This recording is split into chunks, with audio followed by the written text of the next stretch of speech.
मैं डॉक्टर रामजी दास राठौर मेरे YouTube channel commerce education में आप सभी का स्वागत करता हूं।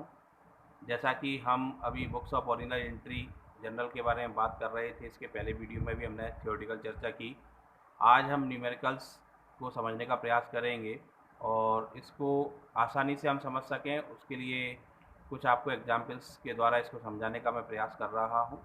तो आप उनको सीरियसली समझते रहिए, थोड़ा प्रैक्टिस भी करते जाइएगा और जो हमारे गोल्डन रूल्स हैं जनरल एंट्री के उनको स्पेशली याद रखें, जो मैंने आपको पहले ही बताए थे। अगेन मैं आपको बता देता हूँ, जो हमारा पर्सनल अकाउंट होता है उसका जो हमारा रूल होता है debit the receiver and credit the giver, और जो रियल अकाउंट है उसका रूल होता है debit what comes in and credit what goes out, और जो नॉमिनल अकाउंट होता है उसके लिए रूल है debit all expenses and losses and credit all income and gains. तो इस तरह से आप रूल्स को याद रखें और जनरल एंट्री को समझने के लिए आप इस वीडियो के साथ जुड़े रहिए, आपको आसानी से सारी बातें समझाई जाएंगी। डियर स्टूडेंट्स, आज हम जनरल एंट्री के बारे में कुछ एग्जाम्पल्स के माध्यम से सवालों को समझने का प्रयास करेंगे। तो जैसा कि अभी आप स्क्रीन पर देख रहे हैं, हमारे सामने एक उदाहरण है जिसमें कुछ एंट्रियों की जानकारी हमको दी गई है। तो पहले हम एंट्रियों को पढ़ के समझते हैं और उसके बाद हम इसका सॉल्यूशन समझेंगे किस तरीके से इसको सॉल्व किया जाएगा। तो पहला जो ट्रांजैक्शन हमारे पास है वो ये हमारे पास दिया गया है, Siyaram and sons started business with cash, जैसा कि आप देख रहे हैं, और अमाउंट हमारे पास है 50,000 का। देन जनवरी 2 में हमारे पास ट्रांजैक्शन है purchase goods for cash, amount है 20,000। Third, purchase goods from Subhash, amount 12,000 है। 5 तारीख में परचेज फर्नीचर फॉर कैश है हमारे पास 6,000 का। देन 10 तारीख को है हमारे पास पेड कैश टू सुभाष ₹8,000 है हमारे पास। एंड 16 तारीख में है purchase goods from Ravi for cash ₹7,500 है। 17 तारीख में परचेज गुड्स फ्रॉम रवि ₹5,000 है। और 20 तारीख में है ब्रॉड मशीनरी फॉर कैश ₹8,000 है। और लास्ट जनवरी 27 में आपने पेड रेंट दिया है ₹400। तो ये एक छोटा सा सम हमको दिया गया है, जिसके पास जो कि हमारे पास टाइटल बार में जो आएगा, तो enter the following transactions in the books of Siyaram and sons में हमको ये सारी जो ट्रांजेक्शन्स दिए गए हैं, इन सभी ट्रांजेक्शन्स को अभी हम जनरल में किस तरीके से किया जाएगा तो उसको हम करना सीखते हैं एक एक सीरियल से। अभी हम जिस एग्जाम्पल को पढ़ रहे थे उस एग्जाम्पल की एंट्रियों को अब हम डेट वाइज समझते हैं। तो जैसा कि आपकी स्क्रीन पर अभी आप देख पा रहे हैं, तो इसमें आपको जो फॉर्मेट है, सबसे पहले हम फॉर्मेट को बनाना सीखें। तो आपने लिखा हुआ है journal of Siyaram and sons. जिस फर्म का आप जर्नल तैयार कर रहे हैं उस फर्म का नाम आपको सबसे पहले लिखना पड़ेगा। तो सियाराम एंड सन्स हमारे पास थी, तो journal of Siyaram and sons आपने लिखा। और उसके बाद आप इसके कॉलम्स पर ध्यान दें, तो पहला कॉलम हमारे पास डेट के लिए है, उसके बाद हमारा कॉलम है पर्टिकुलर के लिए, नेक्स्ट कॉलम है एलएफ के लिए, और उसके बाद है अमाउंट डेबिट के लिए, और उसके बाद लास्ट कॉलम है अमाउंट क्रेडिट के लिए। अभी मैंने आपको इसके थियोरेटिकल वीडियो में आपको समझाया था कि डेट कॉलम में आप डेट लिखेंगे, और डेट लिखने का जो पैटर्न आपका रहेगा, सबसे पहले आप ईयर लिखेंगे, देन मंथ, और उसके बाद डेट लिखी जाएगी। इसके बाद आप पर्टिकुलर कॉलम का यूज़ करेंगे, तो पर्टिकुलर में आप जिस अकाउंट को आपको डेबिट करना है उसको पहले लिखा जाएगा, और डेबिट वाले अकाउंट के सामने आपको डेबिट भी लिखना पड़ेगा, जैसा कि आप देख पा रहे हैं। और उसके बाद जो अकाउंट वर्ड आप यूज़ कर रहे हैं उसके जस्ट नीचे से आप क्रेडिट वाला अकाउंट टू की बाद लिखेंगे। तो ये लिखा हुआ है cash account debit to capital, इस टाइप से आपको इसको मेंटेन करना पड़ेगा पर्टिकुलर कॉलम में। और उसके बाद आप इसमें नरेशन लिखेंगे, ब्रीफ ट्रांजेक्शन्स आप उसको लिखेंगे इसमें कि एक्चुअल इवेंट हुआ क्या था। और इसके बाद आप देख पा रहे हैं कि लास्ट में आपके जो अमाउंट कॉलम है, तो डेबिट अकाउंट के सामने डेबिट का अमाउंट लिखेंगे और क्रेडिट के सामने क्रेडिट का अमाउंट आपको लिखना पड़ेगा। अब चलिए हम पहला ट्रांजेक्शन जो हमारे पास था उसको हम समझने का प्रयास करते हैं। फर्स्ट ट्रांजेक्शन हमारे पास था started business with cash ₹50,000 by Siyaram and sons. तो अब इस ट्रांजेक्शन को आप समझिए। इसको समझने के पहले हम थोड़ा सा रूल्स के बारे में एक बार रिवाइज ले लें कि जो हमारा रूल था वो रूल क्या था कि पर्सनल अकाउंट के लिए हमको याद रखना है debit the receiver and credit the giver. जो रियल अकाउंट है उसका रूल है debit what comes in and credit what goes out. और जो नॉमिनल अकाउंट है उसका रूल हमारे पास रहेगा debit all expenses and losses, credit all incomes and gains. ये रूल हमारे पास रहेंगे जो कि मैंने अभी आपको समझाए थे। अब हम एक एक एंट्री को समझते हैं, उससे संबंधित अकाउंट कौन कौन से प्रभावित हो रहे हैं उसके बारे में भी बात करते जाएंगे और एंट्रियों को करते जाएंगे। तो सबसे पहला जो हमारा ट्रांजेक्शन है, started business with cash by Siyaram and sons. तो सियाराम एंड सन्स ने अपने व्यापार में पूंजी लगाई, यानी उसके व्यापार में क्या आया, कैश आया। तो जो कैश आया, तो कैश हमारे पास क्या है, रियल अकाउंट दिखाई देता है।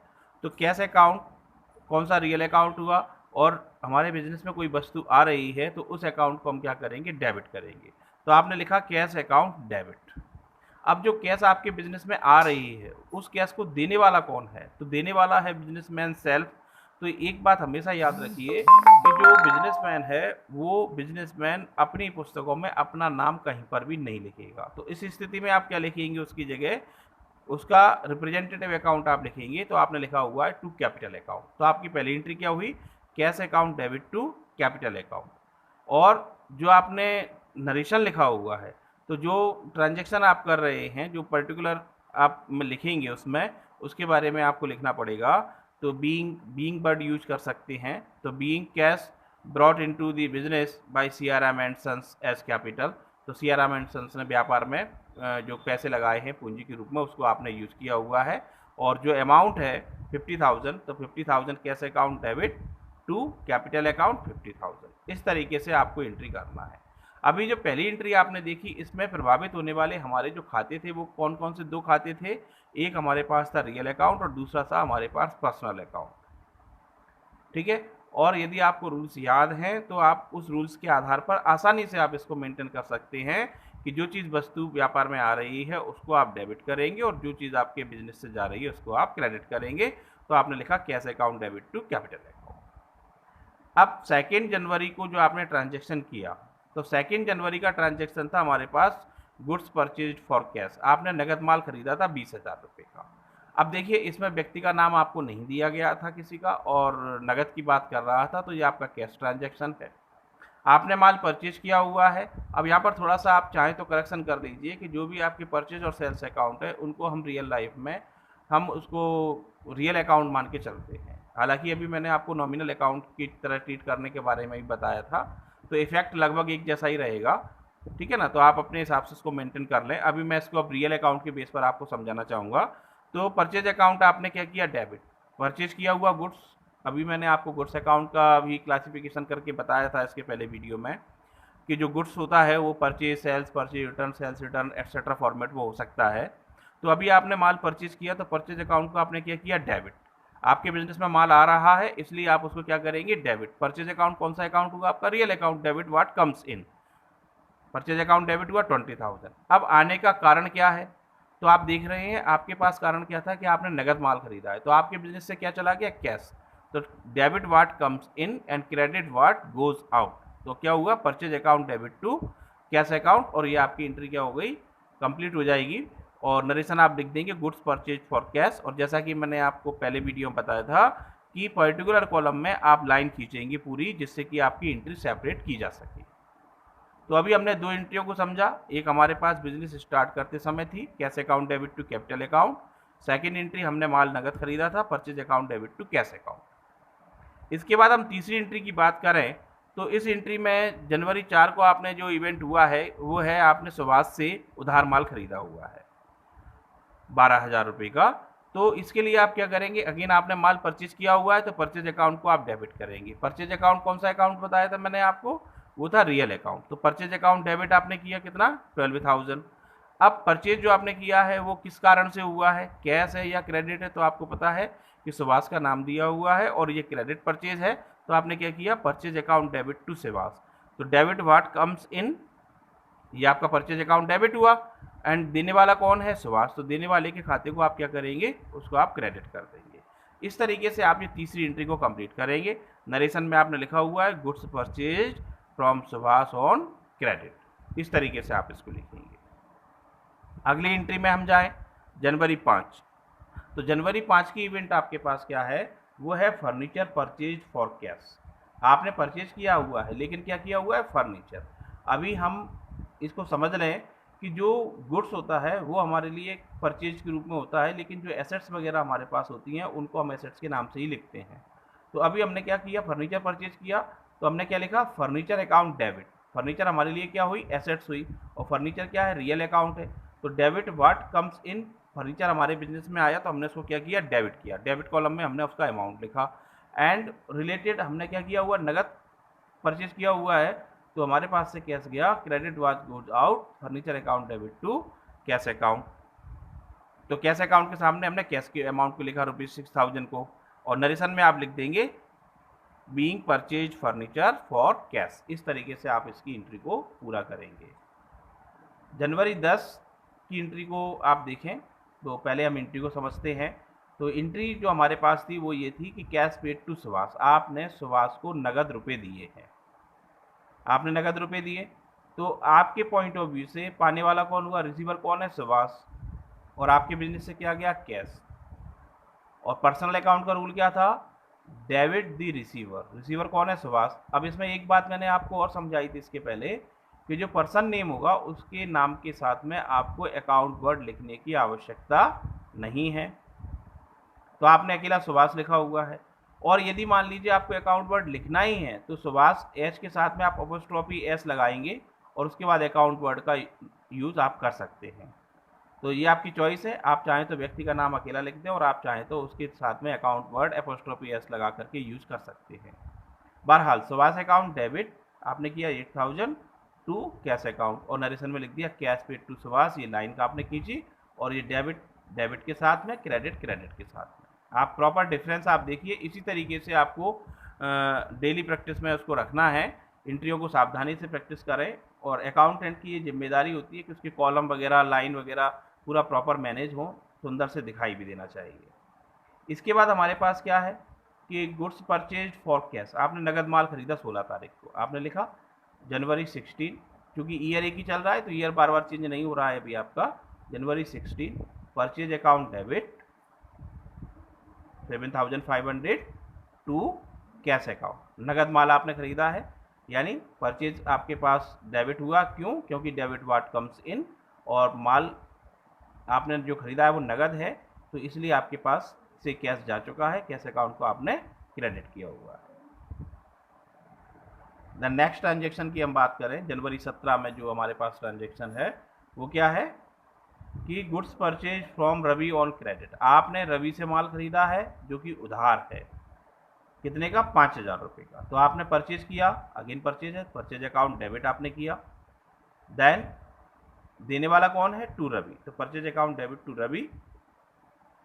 नरेशन में आप लिखेंगे goods purchase from Ravi on credit, उधार माल खरीदा है इसलिए, और डेबिट के सामने डेबिट का अमाउंट, क्रेडिट के सामने क्रेडिट का amount. Then second last transaction की हम बात करें तो वो है मशीनरी परचेज फॉर कैश, आपने मशीन खरीदी है अपने बिजनेस के लिए 20 तारीख में, तो आप देख पा रहे हैं एंट्री क्या होगी, मशीन आपके बिजनेस में आई है, मशीन हमारी एसेट्स होती है, तो machine account debit, real account है, डेबिट वाट कम्स इन, और हमारे बिजनेस से क्या गया, कैश, तो हमने लिखा to cash account, machinery account debit to cash account. इस तरीके से हमको 8000 की अमाउंट को लिखना रहेगा। एंड लास्ट वन, इस एग्जाम्पल की हम लास्ट एंट्री को समझें तो वो हमारे पास क्या है, वो है रेंट पेड।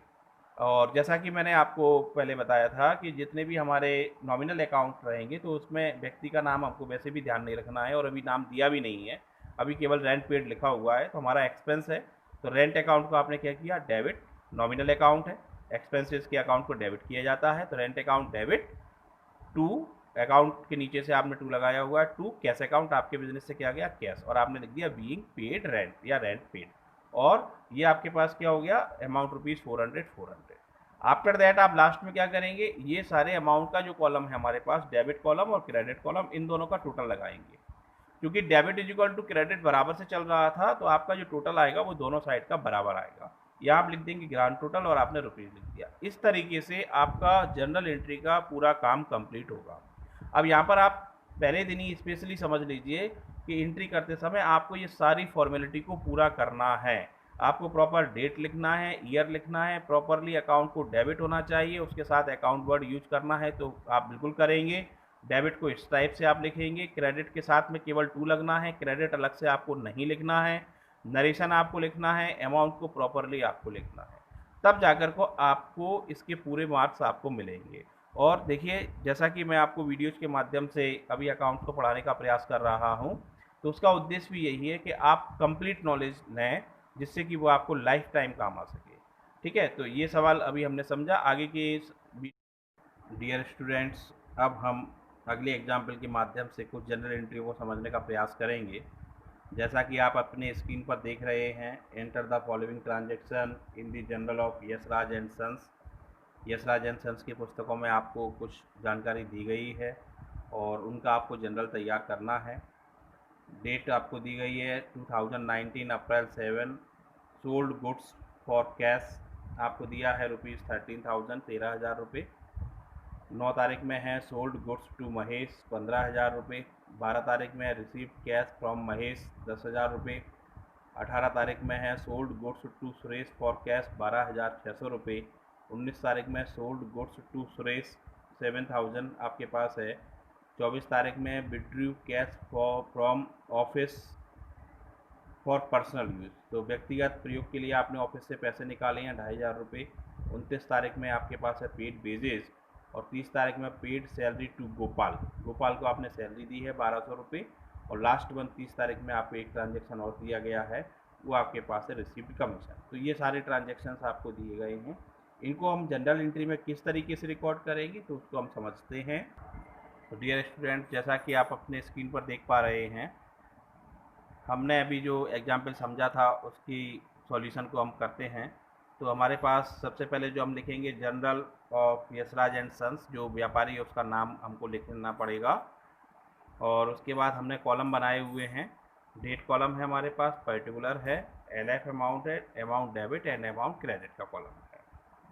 हमारा जो पहला ट्रांजैक्शन इस एग्जाम्पल में है वो है 2019 अप्रैल 7 के लिए, और जो था गुड्स सोल्ड फॉर कैश, आपने नगद माल बेचा। जब आप नगद माल बेचते हैं तो आपके पास बिजनेस में जो आता है वो होता है कैश। तो कैश आपके पास आया, और कैश अकाउंट हमारे पास क्या है, वो है रियल अकाउंट है। डेबिट वाट कम्स इन, इसलिए आपने कैश अकाउंट को डेबिट किया हुआ है ₹13,000 से। और जब आप माल बेचते हैं तो आपके पास से माल जाता है। जब माल जा रहा है तो उसको हम बोलते हैं सेल्स, सेल्स हमने किया हुआ है। तो credit the what goes out, तो cash account debit to sales account, हमारी ये पहली एंट्री इस तरीके से हमने की है। और नरेशन में आपने लिख दिया गुड्स सोल्ड फॉर कैश, और ये आपने लाइन खींच करके इसको सेपरेट एंट्री को बंद किया हुआ है। तो इस तरीके से हमने जो पहली एंट्री की वो क्या है, cash account debit to sales account, क्योंकि हमने नगद माल बेचा है। नगद हमारे कैश हमारे बिजनेस में आया और हमारे बिजनेस से माल गया, तो गुड्स अकाउंट की जगह हमने क्या लिखा हुआ है उसको सेल्स अकाउंट, क्योंकि हम क्लासिफिकेशन को समझ चुके हैं। इसके बाद अप्रैल 9 की तारीख का हम ट्रांजैक्शन देखें। तो अप्रैल 9 में हमारे पास ट्रांजैक्शन दिया हुआ है कि हमने महेश को उधार माल बेचा हुआ है। तो उधार माल बेचा हुआ है तो पाने वाला कौन है, महेश। और जो पर्सनल अकाउंट का हमारा रूल था, वो रूल क्या था, डेबिट द रिसीवर। पाने वाला कौन है, महेश। तो हमने क्या किया, महेश को किया हुआ है डेबिट। महेश डेबिट 15,000 रुपये, 15,000 टू सेल्स अकाउंट, हमने माल बेचा हुआ है, टू सेल्स अकाउंट 15,000 रुपये। इस तरीके से हम इसको लिख करके चलेंगे। और नरेशन में हमने लिखा हुआ है goods sold to Mahesh on credit, Mahesh को उधार माल बेचा। क्लियर। इसके बाद जो 12 तारीख की हमारे पास एंट्री है, जब हमने उधार माल बेचा तो महेश से अब हमको पैसे मिलेंगे। तो 12 तारीख में महेश ने हमको पैसा दिया हुआ है, तो कैश रिसीव्ड फ्रॉम महेश हुई है। तो हमारे बिजनेस में क्या आया, कैश आया। तो हमने क्या किया, कैश अकाउंट को डेबिट किया, कैश अकाउंट डेबिट ₹10,000। और देने वाला कौन है, महेश। तो हमने महेश को किया हुआ है क्रेडिट। तो ये आपको समझ आया कि जो व्यक्ति देने वाला होता है तो उसके अकाउंट को हम क्रेडिट करते हैं, और जब वो व्यक्ति कोई पाने वाला होता है तो उसके अकाउंट को हम डेबिट करते हैं। तो अप्रैल 12 की एंट्री हमारे पास क्या हुई, cash account debit to Mahesh, cash received from Mahesh ₹10,000। इसके बाद जो हमारे पास है वो क्या है, वो है 18 तारीख में cash account debit to sales account. ये एंट्री जो आपने की है वो किस बात के लिए की है, नगद माल आपने बेचा हुआ है। जब नगद माल आप बेचेंगे तो इस कंडीशन में क्या होगा, कैश आपके पास आया, cash account debit to sales account. और नरेशन आपने लिखा being sold goods for cash, ये आपने लाइन खींच के इसको बंद किया। अमाउंट आपने लिखा हुआ है 12,600 रुपये, 12,600 रुपये। Debit is equal to credit होता है, ये चीज़ भी हम पहले समझ चुके हैं। 19 तारीख की इवेंट में क्या हुआ कि हमने सुरेश को माल बेचा हुआ है उधार, तो पाने वाला कौन हुआ? सुरेश। तो हमने क्या किया, सुरेश डेबिट, ये डेबिट किया हुआ है 7000 टू सेल्स अकाउंट, और उधार माल बेचा हुआ है इसलिए हमने इसको लिखा हुआ है Suresh account debit to sales account being goods sold to Suresh on credit ₹7000। Then next one जो हमारे पास एंट्री है 24 तारीख की, तो इसको आप देख पा रहे हैं। 24 तारीख को हमने क्या किया था कि ऑफिस से पर्सनल यूज के लिए पैसे निकाले हुए हैं। जब पर्सनल यूज के लिए पैसे निकालते हैं तो उसको हम ड्राइंग अकाउंट के नाम से संबोधित करेंगे। व्यापारी अपनी पुस्तकों में अपना अकाउंट का अपना नाम कहीं पर भी नहीं लिखेगा। जब बिजनेस स्टार्ट करते हैं तो हम उसका अकाउंट कैपिटल अकाउंट के नाम से खोलते हैं, और जब हम पैसे निकालते हैं तो उसको हम ड्राइंग अकाउंट के नाम से मेंटेन करेंगे। तो एंट्री हमने क्या की, drawing account debit to cash account ₹2500 being cash withdraw for personal use. तो ड्राइंग अकाउंट क्या है? आपका पर्सनल अकाउंट है, पाने वाला कौन है? व्यापारी। तो व्यापारी का नाम हमने नहीं लिखा, बल्कि हमने उसकी जगह क्या लिखा? ड्राइंग अकाउंट डेबिट, और बिजनेस से क्या गया है? कैश गया हुआ है। 29 तारीख की जो हमारे पास एंट्री है वो क्या है? हमने बेजेस पेड की हुई है, तो बेजेस पेड की हुई है तो हमने क्या लिखा हुआ है? Wages account debit to cash account. मजदूरी हमारा एक्सपेंस होता है और एक्सपेंसेस के अकाउंट को हम डेबिट करते हैं, क्यों? क्योंकि नॉमिनल अकाउंट है ये। तो wages account debit to cash, नगद हमारे पास से जा चुका है, तो wages account debit to cash wages paid, हमने इस एंट्री को लिखा ₹4050 देन 30 तारीख में हमने एंट्री की, तो उसके लिए हमारे पास क्या दिया था? Salary paid to Mahesh. हमने सैलरी दी थी किसी व्यक्ति को, कोई भी नाम दिया जा सकता है। तो जिस व्यक्ति को हमने सैलरी दी हुई है उस व्यक्ति से हमारा कोई संबंध नहीं रहेगा। हमने चूंकि पैसे दिए हैं, एक्सपेंस है हमारे पास, तो हमने salary account debit to cash account उसकी एंट्री मेंटेन करना है, और नरेशन में लिख देंगे बीइंग सैलरी पेड, अमाउंट आपने लिखा हुआ है 1200 का। एंड लास्ट वन एंट्री, हमको कमीशन रिसीव्ड हुआ है, कैश मिल रहा है, तो आपने लिखा cash account debit and credit to commission account आपने लिखा हुआ है, बिकॉज क्योंकि आपका जो इनकम होती है उसको हम क्रेडिट करते हैं। तो इस तरीके से आप एंट्रियों को मेंटेन करेंगे और लास्ट में आपने इसका टोटल लगा दिया, दोनों साइड का टोटल बराबर आएगा। तो ये छोटी छोटी बातें अभी हम जनरल एंट्रियों के बारे में सीख रहे हैं, इनको आप थोड़ा और प्रैक्टिस करते जाएं। जितना ज़्यादा आप प्रैक्टिस करेंगे अकाउंट की, आप उतने ज़्यादा उसमें एक्सपर्ट होते चले जाएंगे। स्टूडेंट्स, अभी आप जैसा कि देख रहे थे कि हमने एग्जाम्पल्स के माध्यम से एक दो सम को समझने का प्रयास किया। आप इस तरीके के सवालों को और प्रैक्टिस करते रहिए बुक के माध्यम से। जितना ज़्यादा आप अकाउंट की प्रैक्टिस करेंगे उतने ज़्यादा आप इसमें एक्सपर्ट होते चले जाएंगे, और लगातार सीखने के लिए आप आगे की वीडियो से भी जुड़